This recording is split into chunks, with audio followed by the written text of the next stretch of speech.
ప్రియమైన వారలారా, నేటి పరిస్థితులు ఎంతో ఆందోళనకరంగా ఉన్నాయి. అమెరికా దేశంలో కాలిఫోర్నియాలో మంటలు ఆరటం లేదు.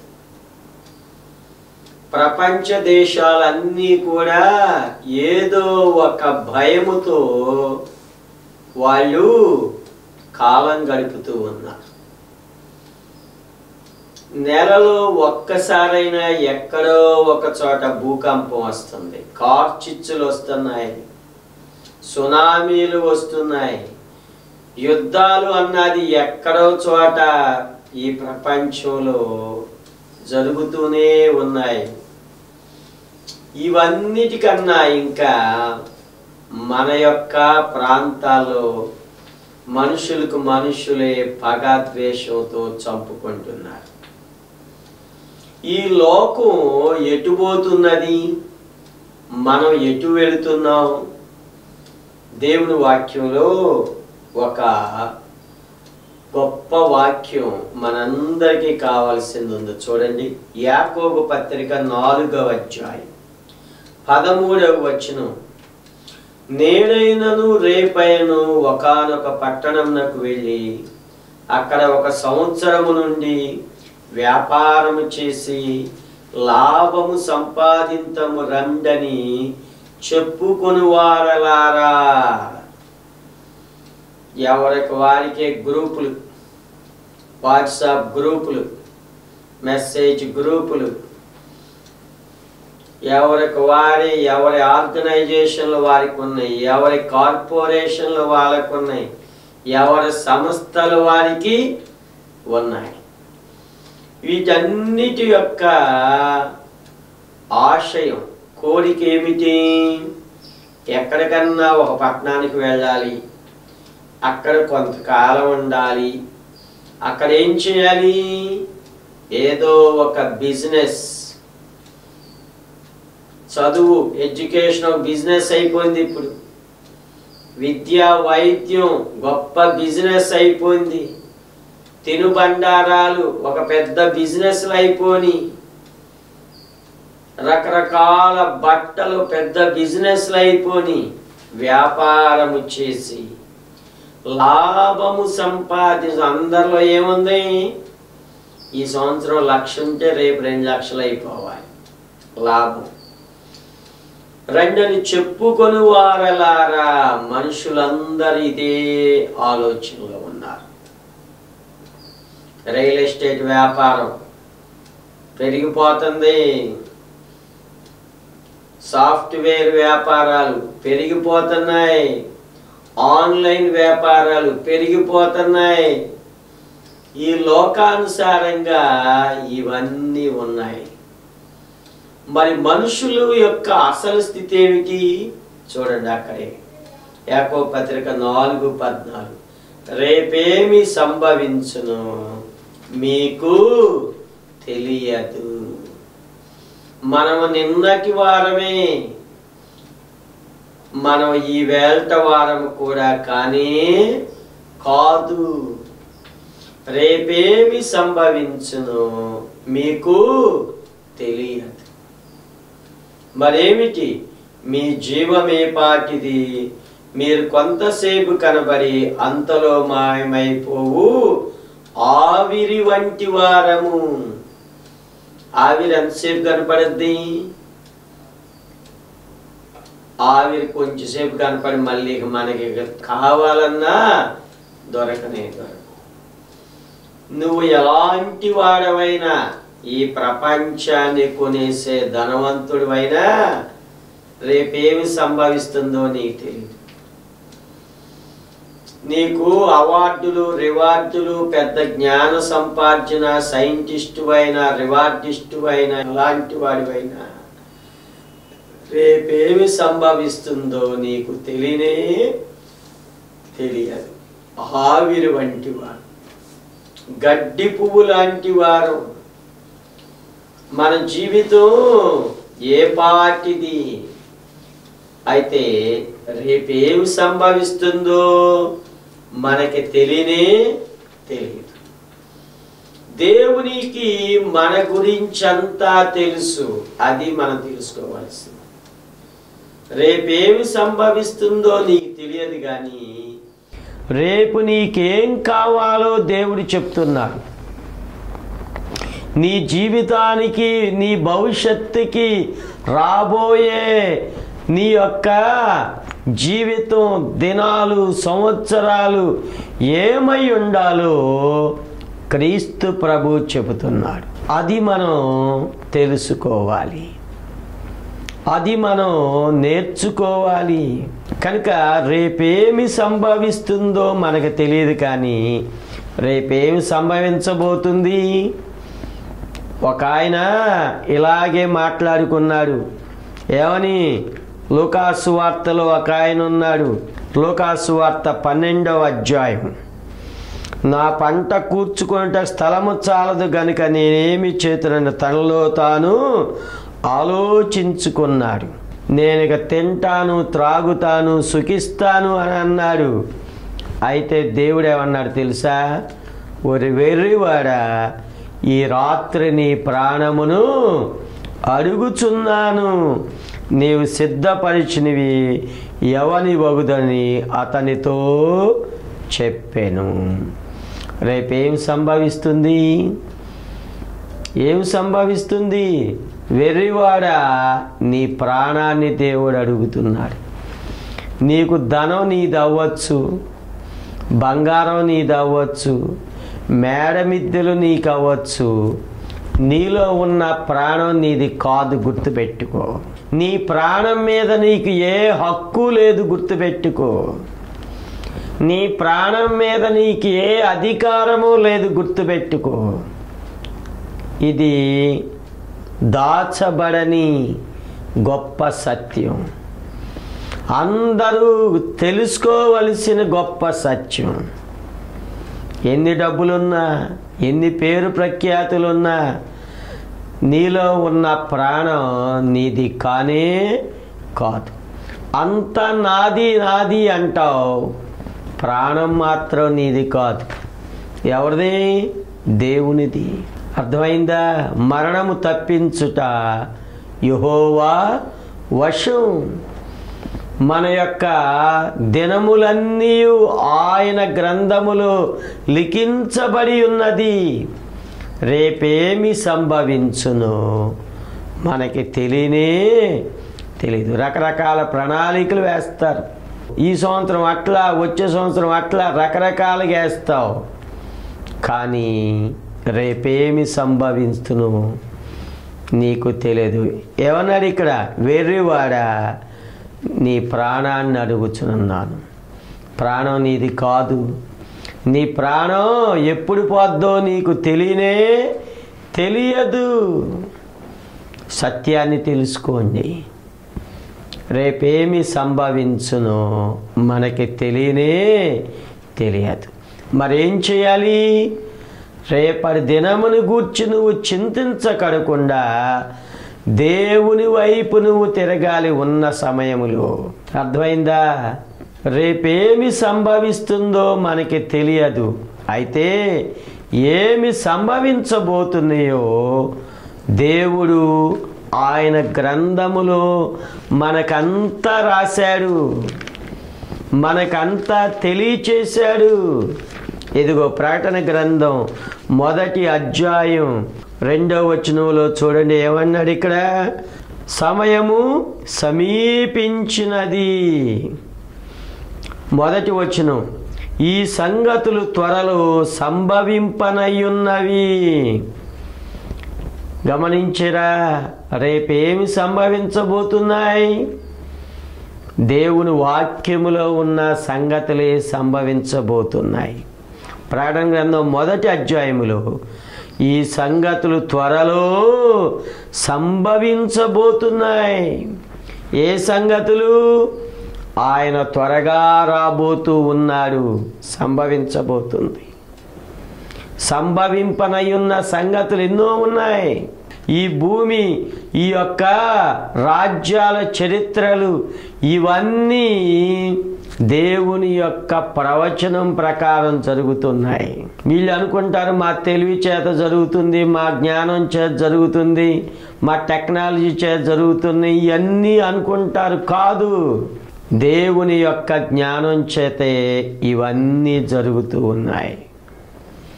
దేవుడు ఎప్పుడో చెప్పాడు కరెంటు వస్తుందని, కరెంటు వచ్చింది. దేవుడు ఎప్పుడో చెప్పాడు ఈ సెల్ ఫోన్లు ఇలాంటివి వస్తావని, అవి వచ్చినాయి. గమనించరా? కనుక మన జీవితాల్లో దేవుని వాక్యం ఎంత సత్యమైనదో మనం తెలుసుకోవాలి. ప్రియమైన వారలారా, దేవుడు చెప్పినవే ఇప్పుడు జరుగుతూ ఉన్నది.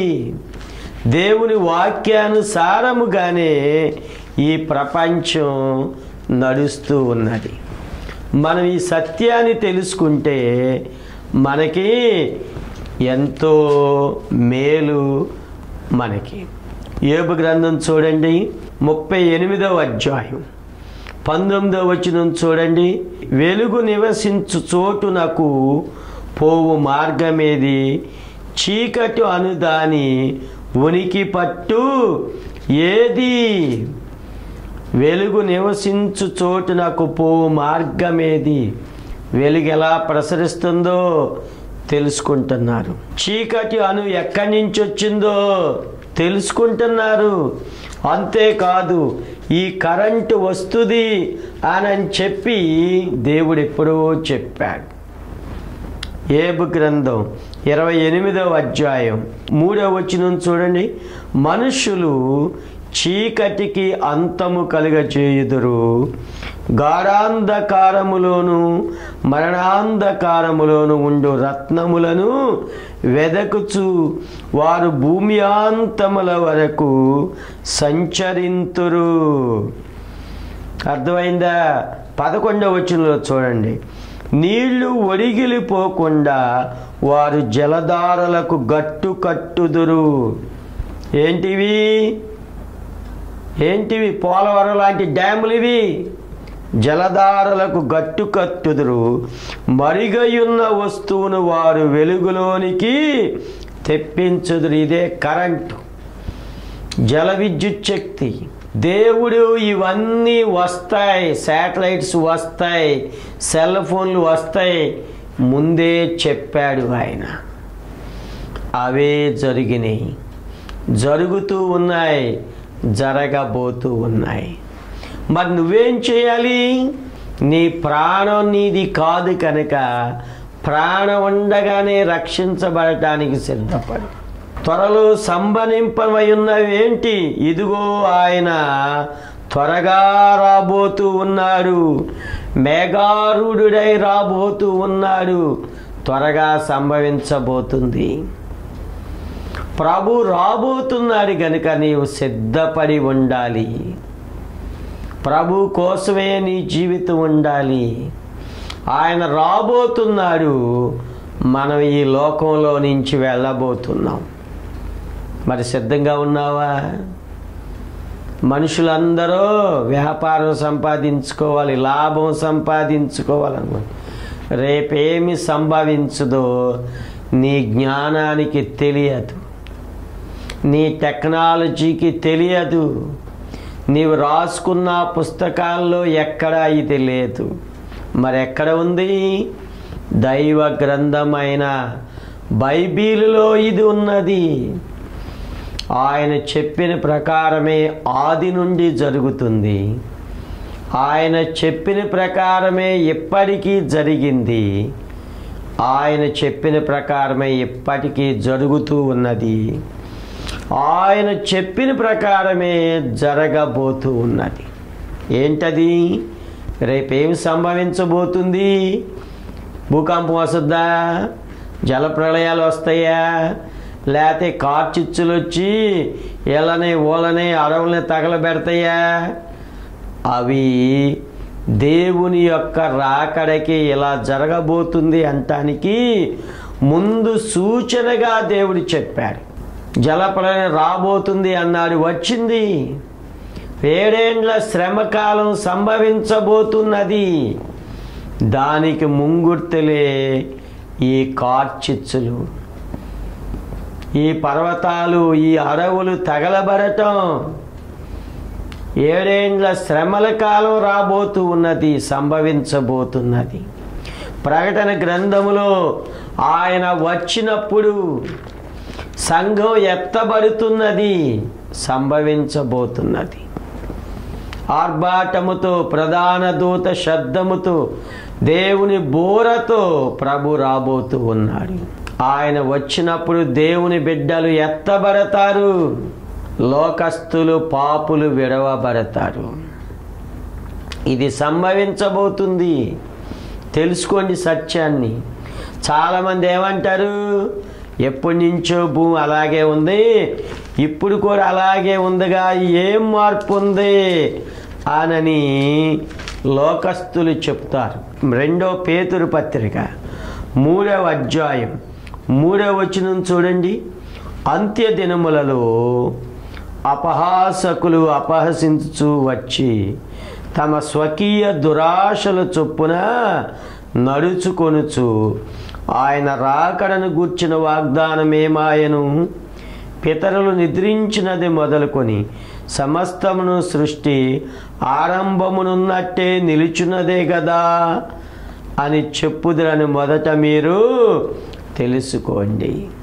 హేళన చేస్తారు, అపహాస్యం చేస్తారు. దేవుడంటే ఎంత మాత్రం కూడా భక్తి భయం లేకుండా జీవిస్తారు. నేటి కాలంలో సువార్త అంటే దేవుడు రాబోతున్నాడయ్యా, మీరు పాపాన్ని విడవండి అని చెప్తే అందరూ ఇప్పుడు కాదు, మాకు టైం లేదు, మేము తర్వాత చూద్దాం, ఇప్పుడు డబ్బు సంపాదించాలి, ఇప్పుడు కోట్లు కోట్లు వెనకేసుకోవాలి, మేము ఇప్పుడు మంచి మంచి ఇల్లు కట్టుకోవాలి, ఎంజాయ్ చేయాలనుకుంటున్నారు. ప్రేమలారా, రేపేమి సంభవించునో మీకు తెలియదు. అర్థమైందా? రేపే కాదు, ఈ క్షణం తర్వాత మరేం సంభవిస్తుందో కూడా మనకి తెలియదు. 1 గంట తర్వాత ఏమి సంభవిస్తుందో మనకి తెలియదు. రేపుడు దాకా కానే కాదు. మరి ఏంటి మరి సంభవించబోయాయి? క్రీస్తు ప్రభు రాబోతూ ఉన్నాడు. తెలుసుకోండి. ఆయన వచ్చినప్పుడు సంఘం ఎత్తబడద్ది, సంభవించబోతున్నది. భక్తిహీనులు, పాపులు, నాస్తికులు, విగ్రహారాధికులు, వంచకులు, దేవదూషకులు, దోచుకునేవారు, పాపులు, వీళ్ళందరూ విడిచిపెట్టబడతారు. యేసు రక్తంలో కడుగబడిన వారే పరలోక రాజ్యంలో ఉండటానికి ఎత్తబడతారు. మిగిలిన వారంతా ఈ భూమి మీద విడువబడి 7 ఏండ్ల శ్రమల కాలం వస్తున్నది. రేపేమి సంభవించబోతుంది? సంఘం ఎత్తబడుతుంది మొట్టమొదటిగా. రెండవది 7 ఏండ్ల శ్రమల కాలం రాబోతూ ఉన్నది. సంఘం ఎత్తబడితాన్ని క్రీస్తు దినము అని బైబిల్లో అన్నారు. ఫిలిప్పీ పత్రిక చూడండి, 1వ అధ్యాయం 3వ వచనంలో ఫిలిప్పీ పత్రికలో 3 సార్లు ఆ మాట ఉంది. మీలో ఈ సత్క్రియను ఆరంభించిన వాడు యేసుక్రీస్తు దినము వరకు దానిని కొనసాగించునని రూఢిగా నమ్ముచున్నాను. మరలా 11వ వచనం చివరి భాగంలో క్రీస్తు దినమునకు నిష్కపటులను నిర్దోషులను కావాలనని ప్రార్థించుచున్నాను. అర్థమైందా? 2వ అధ్యాయం 16వ వచనం చివరి భాగంలో క్రీస్తు దినమున నాకు అతిశయ కారణము కలుగును. ఇప్పుడు ఇది కృపాయుగం, కృపా దినాలు ఇవి. ఈ కృపా దినాలు గడిచిన వెంటనే క్రీస్తు దినము రాబోతూ ఉన్నది. ఆ క్రీస్తు దినాన మనందరం విమోచింపబడతాం. యేసు రక్తంలో కడుగబడి క్రీస్తు యొక్క ప్రత్యక్షత కోసం ఈ సిద్ధపడి ఎదురు చూసేవారు రెప్పపాటులో వాళ్ళు ఎత్తబడతారు, కొనిపోబడతారు. ఇది సంభవింపబోతుంది. ఉగ్రత దినములో ఉంచబోతున్నావా లేక క్రీస్తు దినములో ఉంచబోతున్నావా? ఒక్కసారి ప్రశ్న వేసుకో.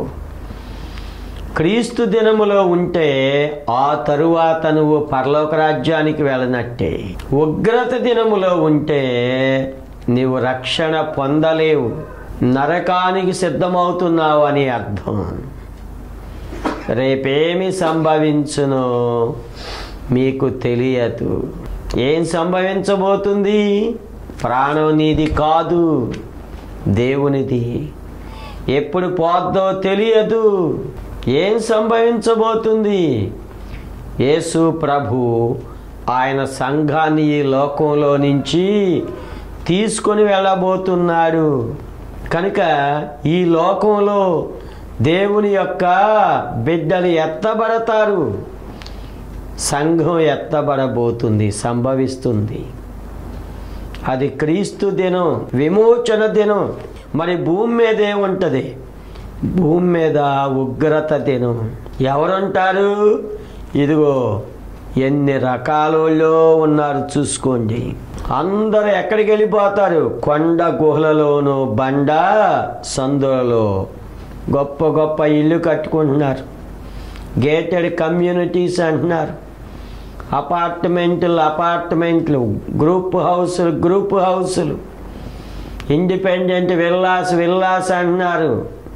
ఇవి ఏవి మనలను కాపాడలేవు, ఇవి ఏవి మనలను రక్షించలేవు. టీవీల్లో లేకపోతే మన ఫోనుల్లో అర్జెంట్ మెసేజ్లు వచ్చేస్తాయి. ఏంటవి? Breaking news. ఈ రాత్రికి మీ ప్రాంతంలో భూకంపం రావచ్చు, ఇంట్లో ఎవ్వరూ ఉండొద్దు అని అంటారు. ఇంకా నువ్వు ఉంటావా? నిద్రపోతావా? ఆహారం తింటావా? లేకపోతే మ్యూజిక్లు, టీవీలు అవన్నీ చూస్తావా? ఇకేమీ చూడవు. భయం, ఆందోళన. ఇక బీపీలు, షుగర్లు ఉన్న వాళ్ళకి ఇక గుండె నొప్పులు రానే వచ్చేస్తాయి. ఎవరు కాపాడలేరు, ఎవరిని కాపాడలేరు, ఎవరు కూడా తప్పించుకోలేరు. గుర్తుపెట్టుకోండి, సంభవించబోయేది ఇదే. కాలిఫోర్నియాలో ఎవరు కాపాడారు? అగ్ని కీలకాలు ఎవరు కాపాడబడ్డారు? వాళ్ళ ధనం వారిని రక్షించిందా? వారి డబ్బు వారిని కాపాడిందా? వారి అవార్డులు, వారి రివార్డులు, వాళ్ళ యొక్క నటన కాపాడబడిందా? ఈ లోకమే శాశ్వతం, సినిమాలే శాశ్వతం అన్న వాళ్ళు సినిమాలను వదిలి పరిగెత్తిపోయారు. రేపు రాబోయే 7 ఏళ్ల శ్రమల కాలానికి సూచనగా, ముంగుర్తుగా నేటి సంభవించే సంగతులు. తెరవండే కళ్ళు, గ్రహించిన దేవుని వాక్యాన్ని. నువ్వు ఏ స్థితిలో ఉన్నావో, ఎలాంటి అపనమ్మకంలో ఉన్నావో, ఏ అవిశ్వాస మార్గంలో ఉన్నావో గ్రహించు. దేవుని వాక్యం నీ ఇంటిలోనికి వచ్చి సత్య సువార్తను నీకు వినిపిస్తూ ఉండగా రేపేమి సంభవించునో నీకు తెలియదు. కానీ బైబిల్లో అంతా ఉన్నది. దేవుని వాక్యం ప్రవచనాత్మకం, చరిత్రాత్మకం. అదే సత్యమైనది జరుగుతూ ఉన్నది. ఉగ్రత దినములో నీ ఉంటావా లేక క్రీస్తు దినములో నీ ఉంటావా? ప్రాణం మాత్రం నీది కానే కాదు. మన జీవితంలో ఎన్నడూ మనల్ని మనం కాపాడుకోలేము. పెద్ద పెద్ద హాస్పిటళ్ళు ఉన్నాయి, ప్రాణం పోతే తిరిగి తెప్పిస్తారు ఎవరైనా? ప్రాణం మనది కాదు, గుర్తుపెట్టుకోండి. ప్రాణం పోతే మళ్ళీ తిరిగి రాదు, తెలిసిన సత్యమే. కాకపోతే గ్రహించం మనం. కనుక మనకేమి సంభవిస్తుందో మనకి తెలియదు. దైవ గ్రంథమైన బైబిల్లో ఈ సంగతులన్నీ త్వరలో సంభవింపనై ఉన్నాయి. క్రీస్తు దినము రాబోతుంది, ఉగ్రత దినము రాబోతున్నది. అర్థమైందా? ఇంకొక దినం మనం చూసి ముగించబోతున్నాం. అపోస్తుల కార్యములు 17వ అధ్యాయము 31వ వచనం చూడండి. ఎందుకనగా తాను నియమించిన మనుషుని చేత నీతిని అనుసరించి భూలోకమునకు తీర్పు తీర్చబోయే ఒక దినము నిర్ణయించి ఉన్నాడు. తీర్పు దినం ఒకటి ఉన్నది. అందరూ తీర్పులోనికి వస్తారు, ఎవ్వరూ తప్పించుకోలేరు. తీర్పు దినం ఒకటి సంభవించబోతున్నది, ఒకటి రాబోతూ ఉన్నది. ఆయన తీర్పు తీర్చే దేవుడు, నీతిగల న్యాయాధిపతి. ఆయన సింహాసనం మీద ఉండి తీర్పు తీరుస్తాడు. నీ పాపాన్ని గురించి, నీ అవిధేయత గురించి అంతా ఆయన లెక్క రాస్తూ ఉన్నాడు. అప్పుడు గ్రంథాలు విప్పబడతాయి. జీవ గ్రంథములో నీ పేరు లేదని నీకు నిరూపిస్తాడు. నీ పాపాన్ని బట్టి నిత్య శిక్షకు వెళ్ళిపోతావు. నీకు తెలియదు, రేపేమి సంభవిస్తుందో నీకు తెలియదు. దైవ గ్రంథమైన బైబిల్లో అదంతా ఉన్నది. కనుక ఈ సమయంలో ఒక్కసారి ఆలోచించేయండి. ఒక్కసారి నీ ప్రాణం నీది కాదని తెలుసుకో. అంతేకాదు, దేవుడు రాబోతున్నాడని తెలుసుకో.